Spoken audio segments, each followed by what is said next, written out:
Story 1. I think I'm being followed by death, and it's freaking me out. In 2006, I was 12 at the time. My dog escaped when I opened my front door. Got hit by a car in front of my eyes. This was at an intersection in New York City, so there were loads of cars. I had to run into the street and signal to the cars with my hands to stop driving so I could get my dog. In the driver's seat of the car that I had stopped, I saw a young black woman with very short hair, maybe in her early 30s. She was just smiling at me. It made me angry that she saw that I was crying and holding my dying dog and was just smiling. I was always thinking it was pretty weird, but didn't think about it for another 4 years. In 2010, my father passed away. Liver cancer. I was in his room when I noticed that he just stopped breathing at the hospital. I ran out of the room to get someone to help.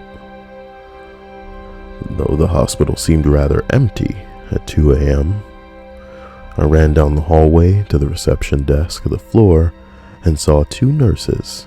I said, "My father has stopped breathing. Someone please help," to one of the nurses. One of the nurses got up and started to call some of the doctors.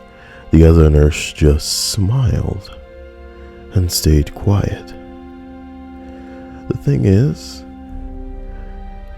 she looked exactly like the woman I saw in the car 4 years earlier.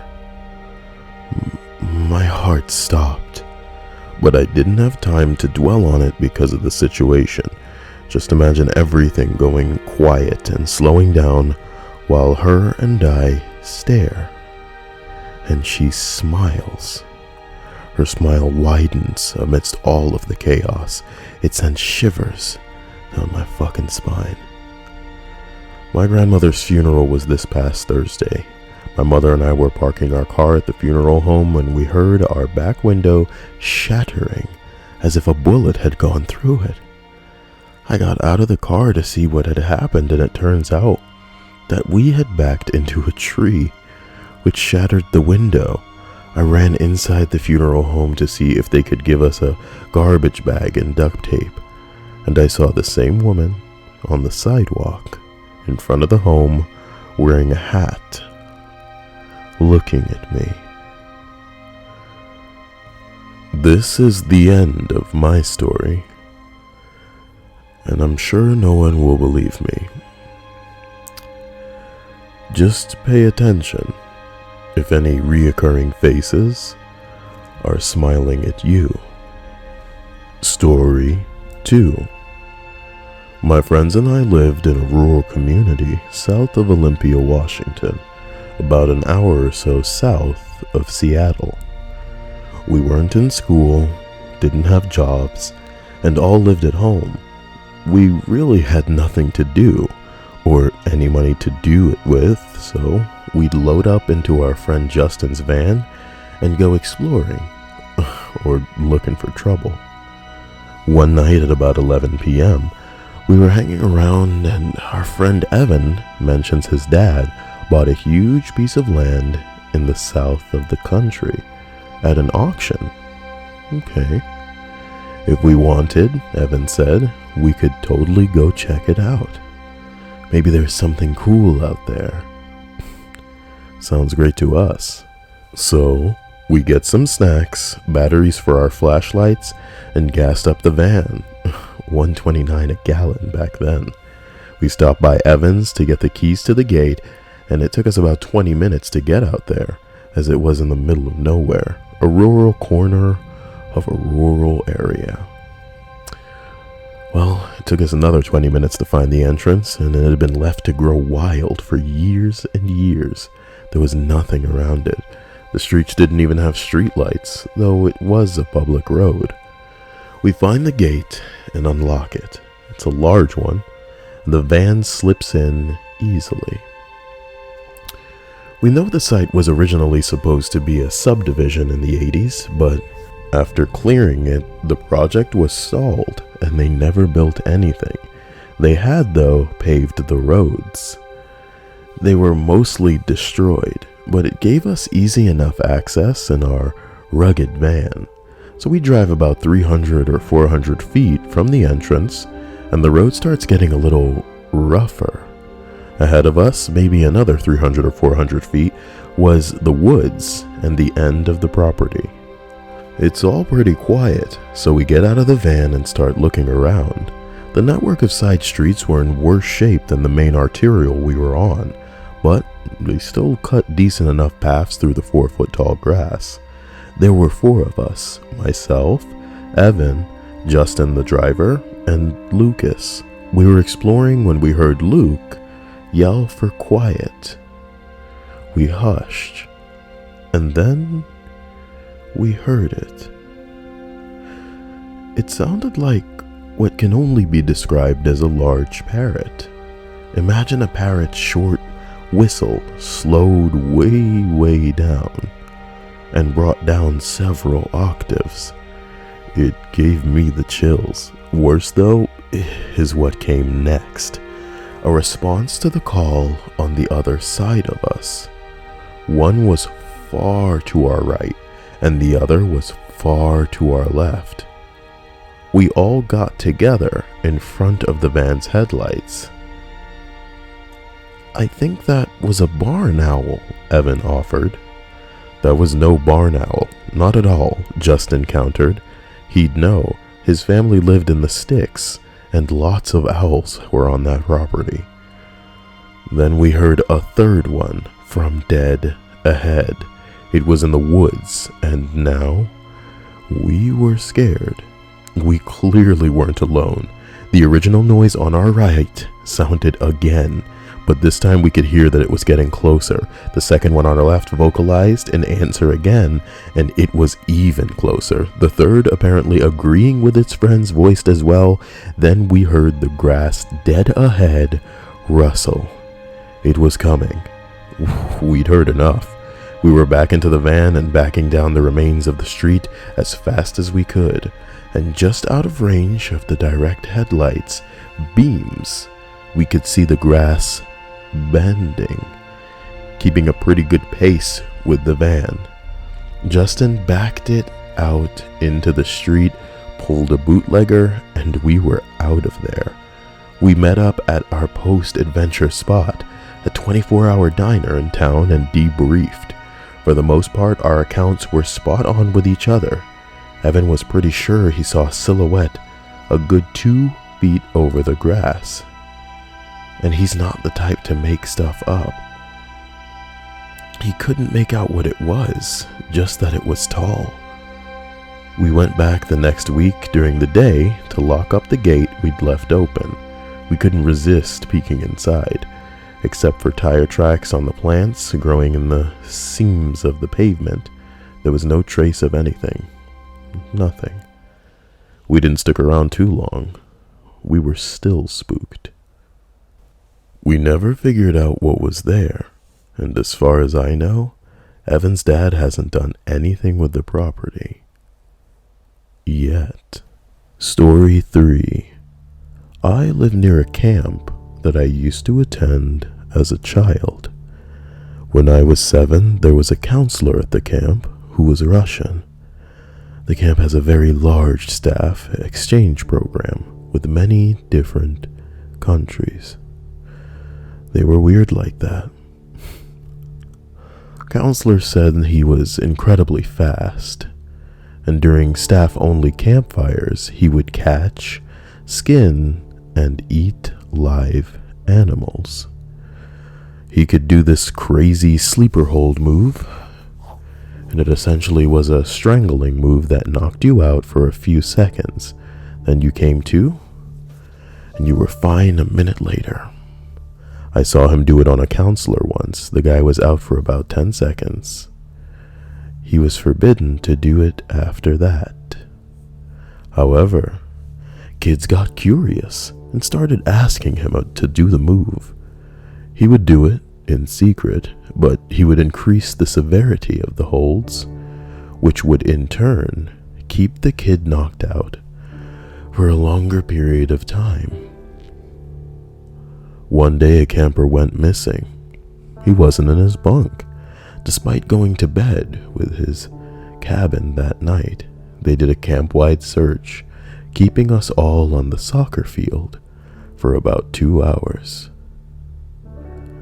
The counselors had to start searching the water, and they found his body under the sailing dock, completely out cold. Story 4. My grandmother's entire life, she had a recurring nightmare.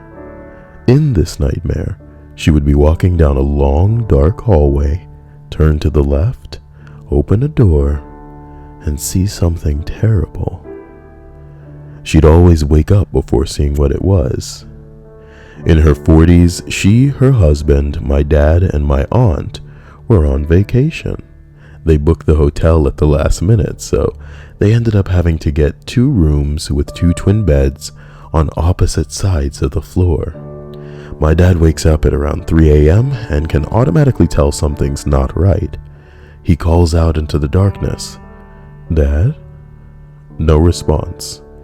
He turns on the bedside light. "Dad?"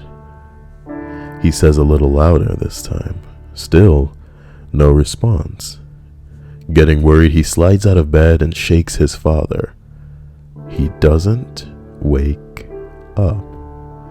My dad ran down the hotel hallway to my grandma's room and started banging on the door. My grandma worriedly opens the door and my dad shouts, "Something's wrong."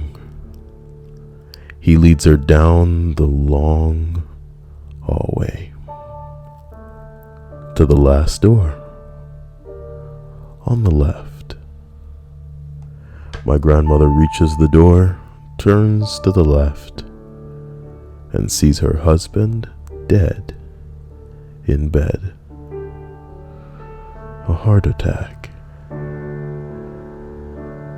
She never had the dream again. Story 5. I was 17 and had just gotten my license. Back in high school, my friends and I had made it a mission to find abandoned houses and throw parties in them. We had a few good candidates, but the mother lode was this one house I would pass on my way home from work. It was an undeveloped shell of a huge home with a large property in the back. I had told one of my friends about it one day before we went to go see a movie. I took him to the house. It was about dusk in the summertime, so I had my headlights on. I pulled into the front of the house, and we were there for like 10 seconds tops. Before we pulled back out onto the main road a minute later, this big truck pulls up behind us with its high beams on, and it's riding our ass. My friend and I took note of it, but paid it no mind as we headed back to the main road. At the light, I turned right, but the truck cut through the gas station at the corner and blocked us off. Out of the truck comes this big hulk of a man, and my friend and I are shitting our pants. He raps on the window, and I roll it down. Now, the really freaky part is that this is a busy road, and now there was no one in sight. He asks us what we were doing at that house, and I quickly lied and said we were making a U-turn. He stares at us for a few seconds, smiles, and sends us on our way. To this day, the house remains unfinished, and I'm convinced it's a drug operation of some sort. What? Story 6. My dad is a judge in my small town, so growing up I was raised to be cautious of people because some people didn't like my dad. Obviously, they were referring to the people he put in jail, and so my parents always cautioned my other siblings and I to just be careful about where we played, who we played with, and being home on time. You mean like typical parent shit. We didn't leave our neighborhood that often, so our parents and nannies kept a close eye on us. So one night, my older sister is babysitting us, and my parents have gone out to dinner. Nothing crazy happens. We watch TV, eat junk food, do the usual. It wasn't until later that night that things took a turn for the worst. I would have been about 8, and I was in my little brother's bedroom. He was around 4 at this time. So, as the mature older sister I was reading him a story, and as I read, I glanced out one of the windows past my brother's head. I saw a man's face in the window. Needless to say, I freaked out. My brother turned and saw it too, and we made a dash for my parents' room, across the hallway, and screamed for my older sister. She came running, and I tried explaining what I saw. She was scared and didn't bother checking out for the room for herself. She immediately called the police, and we locked ourselves in our parents' room. Lucky for us, she's the type of sister that locked the doors immediately when my mom and dad left for dinner, so there was no reason to assume that the man could get in unless he used force. The police came and inspected the house. They weren't able to find much, so the person must have hightailed it out of there. After they were done looking around, they asked me to describe the man. I only saw him for a few seconds because I was so focused on getting out of the room, but I gave them the best description that I could. They drew it up as I tried my best to recall obvious features. After that, my godmother came and picked us up, and we spent the night at her house. This was also during the era where cell phones were not a popular thing, and we weren't sure which restaurant my parents were eating at, so calling them wasn't much of an option. So my godmother left a note telling them to call her when they got back. A police officer stationed by my house was set to inform my parents as well. The next week at work was a crazy one for my dad. It turned out that the man that I described matched the description of a man that my dad had put in jail about 10 years ago, and his term was finally served. My dad also received a phone call from this man's sister saying that he had created a hit list and that she was on it, as well as my father. For the next couple of weeks, I saw police cars around my neighborhood more than I had in my entire life. They were constantly patrolling. My parents had security system installed immediately and gave us all pictures of the man to keep, just so we would know if we saw him. I'm not exactly sure if the police pursued it much further, because my parents didn't talk about it, and I was so young that I didn't know what would have legally been happening to begin with, so I also doubted that they could pursue him based off of an 8-year-old's description, so it was most likely monitored, but overall dropped when nothing came of it. But I will never forget that face. It was easily one of the creepiest things that have ever happened to me, and finding out who it may have belonged to only made the situation worse. Story 7. Brakes go out in my car, way out in the boonies, probably 10 miles from the nearest town and a few to the nearest house. I went into a ditch where I split my head open pretty good on the side window and broke my arm and a few ribs, so I'm in pain. It's pretty hard to breathe, and as it's circa 1997, I didn't have a cell phone. Nothing to do but start walking. It was a moonless, cloudy night. In other words, pitch, and I mean pitch, black. I could only tell I was still on the road by the sound effects that my feet made on the concrete. Couldn't see my hand in front of my face. So here I am in the middle of nowhere, bleeding out of my head from a gash that went on to need 35 stitches, broken arm, broken ribs, can't see my hand in front of me, and what do I hear behind me? The warbling call of a coyote. Then another. And another. Next thing I know, there must be 20 of them, and they sound like they are in a damn blood frenzy. Now, under normal circumstances, I could probably take a few coyotes, but I can barely lift my broken left arm, and even moving my right arm makes my ribs light on fire, so I realized I am in a very serious amount of trouble. Nothing to do but to keep on walking, and they're close now. Can't be more than 100 yards. Finally, I see the light of a house in the distance. I want to run, but I don't. I maintain pace, walk up to this place, and with no amount of manliness in my voice, I proceed to bang very loudly on their door and beg for them to let me in. Finally, some old man answers the door, pulls his gun on me, and asks what I'm doing banging on his door at 2 a.m. I got in a car crash, and there are coyotes after me. Please let me in, so I can call for help. The guy grabs and shines a flashlight back the way I came, and sure as shit, had to be 25 to 30 coyotes. Seriously. If the house was another mile away, or if I lost consciousness in the crash, I'd have been eaten. Story 8.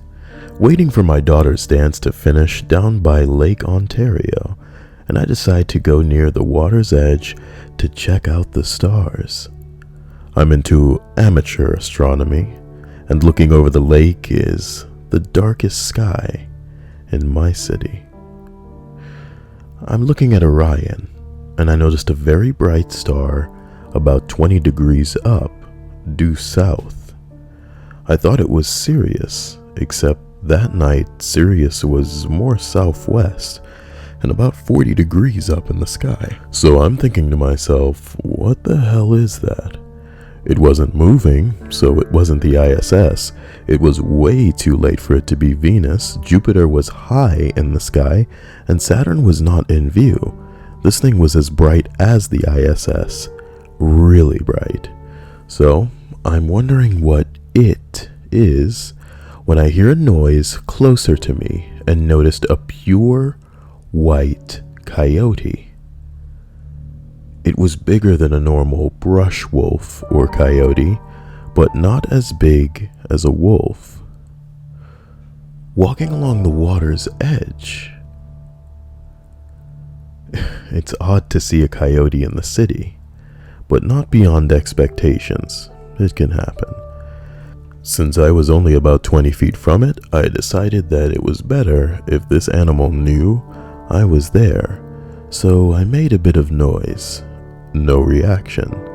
So I made louder noises. Still no reaction. The thing didn't even look at me. It continues along, and I notice the star I had been watching go bright and then suddenly fade to black. There were no clouds in the sky, and I sail so I'd recognize a ship's light. It wasn't that. Perplexed, I turned my attention back to the wolf. It, too, was gone. The time was 12:30 a.m. I shook my head and dismissed it all, then I picked up my daughter and drove home. The next morning, I was woken up with a phone call. It was my best friend's dad. He was crying. My best friend lived in Norway, a 6-hour difference. He had passed away at 6:30 a.m., Oslo time, in his sleep from a heart condition.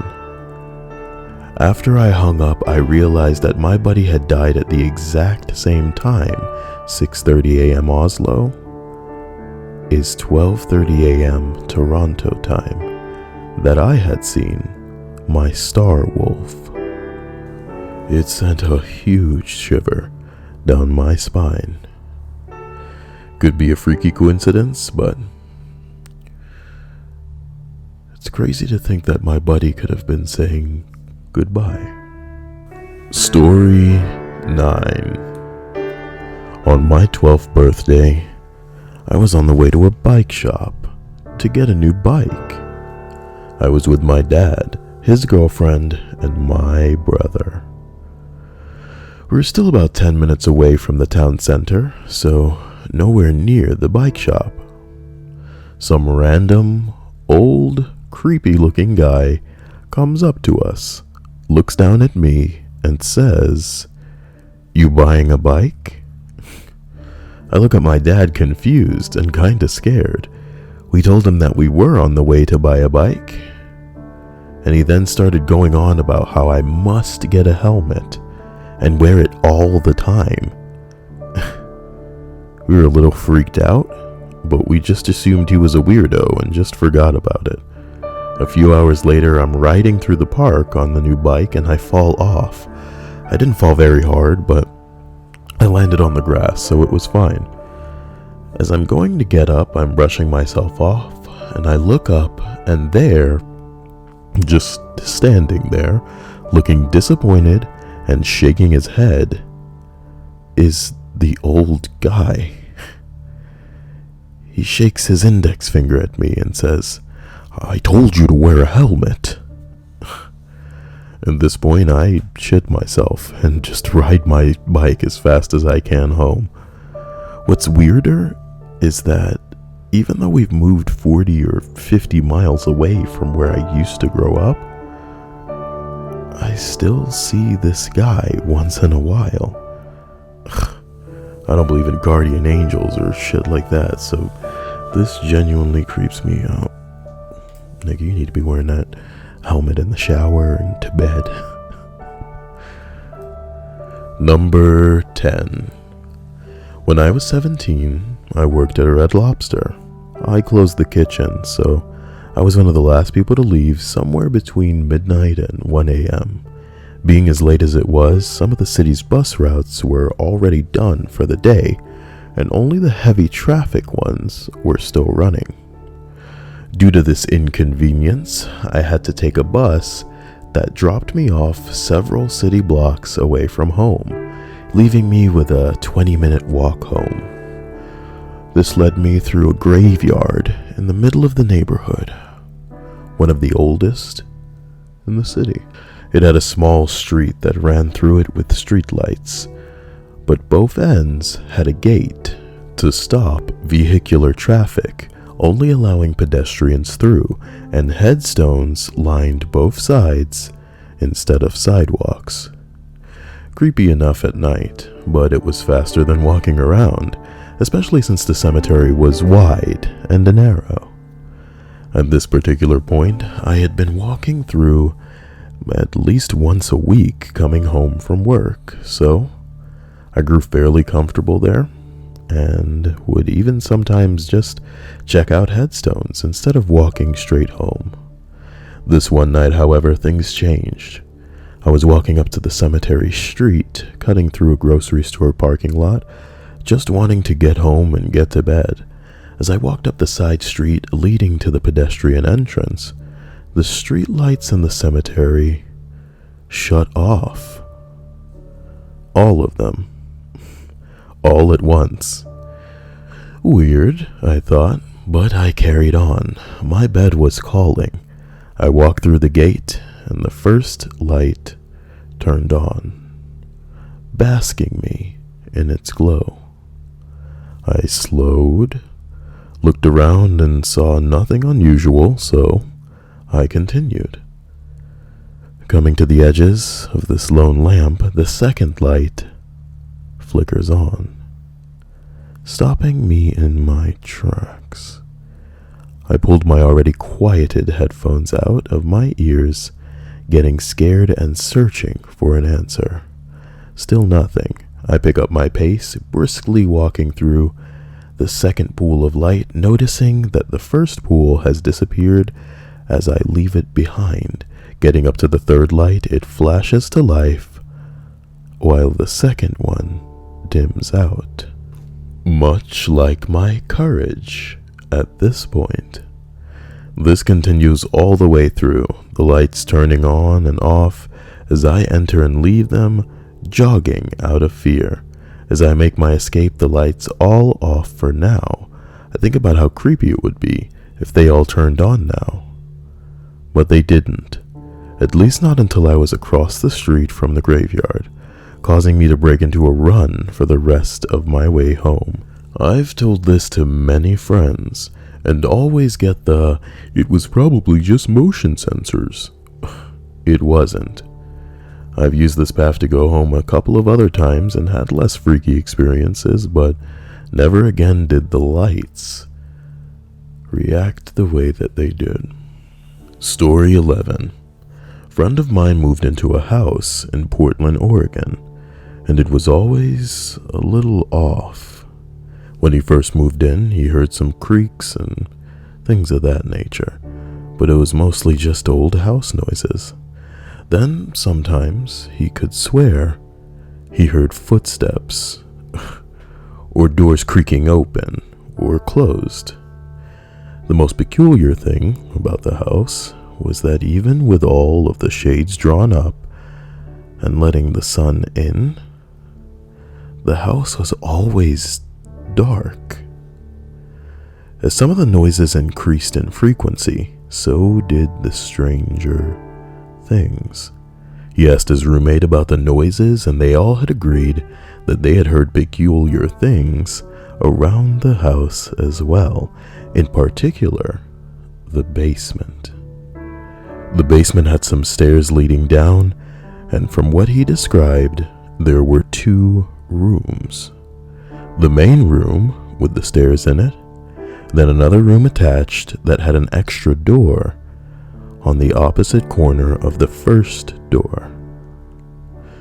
He was a drummer and had his drums set up in the main basement to practice from time to time. The first of the strange things to happen would be in his bedroom. He saw smoke like billowing from under the door, and it started moving up towards the upper corner by his door. He thought the house was on fire as the smoke-like stuff began to cluster in the corner, so he opened the door and was going to bail. But when he opened it and looked into the hallway was totally fine. No smoke, no fire. Then he looked back into the corner, and all the clustered smoke had vanished. After that, he was in the bathroom taking a piss, and he heard the door open. Without looking behind him, he says, "Hey, hang on a minute, I'm almost done." But the door didn't shut, so he finished up and turned around to one of the most frightening things he'd ever seen. Clearly, in front of him was an apparition of a young girl in a plaid dress. He looked up, and when he got to her face, starting from her feet, there was nothing there, and he could clearly see through her. Just a blank face. He was so scared he didn't even remember putting his dick back in his pants. He just shut his eyes, ran to the door that he thought was open, through the ghost, but then he ran straight into it, because apparently it was closed. Frantically, he opened the door without really opening his eyes and scrambled to his bed, and he said he dove in like a little kid and held the sheets over his head until he went to sleep, terrified. The craziest of all that had happened is what comes next. In the basement, where he practices drums, he could swear that in the doorway to the extra room, he would see someone walk by the door from one side to the other. It would happen rarely, but one time he decided to go into the room. The extra door was on the opposite corner, and he thought it was peculiar that there was a door there, and that it should lead to the outside. But he knew it didn't because there was no other way into the basement. He walked over to the extra door and opened it and said that it gave him the most sinking feeling looking into what was behind the door. There was a stairway that had been cemented off, but in one of the most creepy ways possible. He didn't get into details, but basically he said, "I shut the door and never opened it again because of the terrible feeling I had when I opened it." Now, being a drummer, he had met all kinds of people in his travels because he had toured the nation. One time he was talking to a man he had met about his house and these strange happenings, and the man looked at him as serious as a heart attack and said, "I can help you with this house and these happenings." My friend was skeptical because he doesn't really believe in these kinds of things, but he accepted the offer, saying, "Well, why not? What's the worst that could happen?" The man met him in the house and brought him a most peculiar bell. My friend described it as having the most piercing sound he'd ever heard, and the man entered the house ringing it and was mumbling something under his breath as he moved through the house. Eventually, he asked the friend where the most activity happens, and my friend told him the basement. The man goes into the basement and instantly went into the extra room. He asked my friend, "This door, does this door have something?" My friend was amazed at this man for pointing out because my friend had said nothing about anything specific in the basement. My friend told him yes, and how he had opened it only once because it was terrifying. The man then proceeded to open the door and instantly fell to his knees, shrieking and ringing the bell furiously. My friend was totally freaked out and didn't know what to do, and before he knew it, the man jumped up and ran up the stairs, screaming out the front door. My friend quickly followed him and met him on the sidewalk. He said, "What was that all about?" The man looked at him and said, "Whatever was in your house, I just chased it out." My friend was bewildered. Then the man handed him an octagon-shaped pendant and told him to put it above his door, explaining that it would protect him as long as it's on the door. My friend said thank you as politely as he could because he was still skeptical and trying to figure out exactly what had just happened. But he put the pendant above the door. No joke, from that day on, all the strange noises, footsteps, doors creaking, it stopped. And the darkness that always seemed to be looming inside the house, it vanished.